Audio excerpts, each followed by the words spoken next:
Fukuoka Airport in southern Japan, passengers, most of them Japanese nationals, prepare to board Flight 865, headed to the resort island of Bali.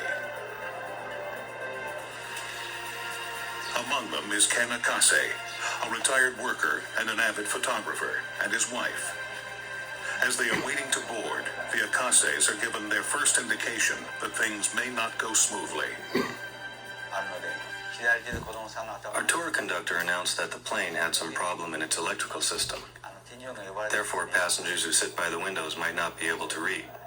I suppose nobody took it seriously at the time. By noon, the Garuda Airways jumbo jet carrying 275 people is cleared for takeoff. Akase and his wife are seated in the plane's midsection. Everything seems routine until the plane begins to take off. Usually when an airplane takes off, it is in the air 10 or 15 seconds after it starts running. However, this time the plane didn't get off the ground even after 30 seconds. That was the first time I felt uneasy about the flight. 38 seconds after it begins takeoff, the jet reaches a critical velocity point called V1. It is the cutoff point at which a takeoff can be safely aborted. After that, if the plane does not lift off, it may roll off the end of the runway. For a DC-10, the V1 speed is more than 170 miles per hour. David North is the editor of Aviation Week magazine. If you have a problem before V1, you should be able to go to, all the power off, use your braking, use your reverse thrust. You should be able to stop. After V1, you can't be sure of having enough runway to stop. This flight simulator illustrates what happens when a high-speed takeoff is aborted.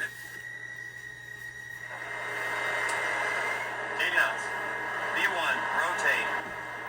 The Garuda plane is past the V1 point and already lifting off when there is a loud bang. The flight engineer tells the pilot one of the plane's 3 engines has died. Engine failure. The pilot tries to take off anyway, but has trouble keeping the plane airborne. Then, with the jet 9 feet off the ground, he decides to abort. He throws the engines into reverse.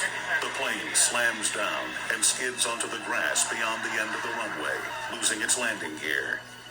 The plane was constantly shaking. I thought, my life might be over soon. I may die here. The plane skids to a stop, bursting into flames. Passengers try to escape before the cabin is fully engulfed. I heard somebody shout, "Fire!" Then the floor was thrown into an uproar.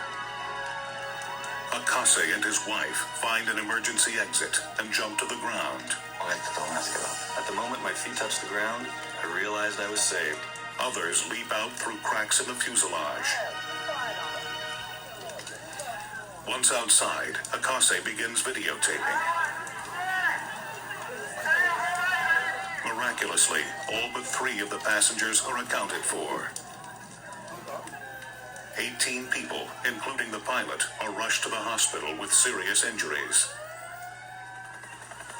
With the wreckage still smoldering, rescuers find the bodies of 3 passengers in the rear of the plane, the area hardest hit during impact.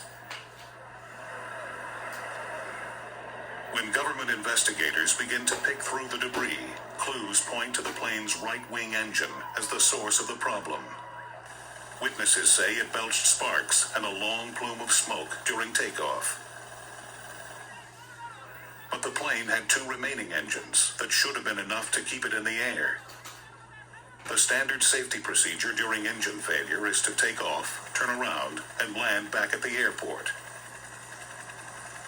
So why did this pilot abort the takeoff after passing the critical point of no return?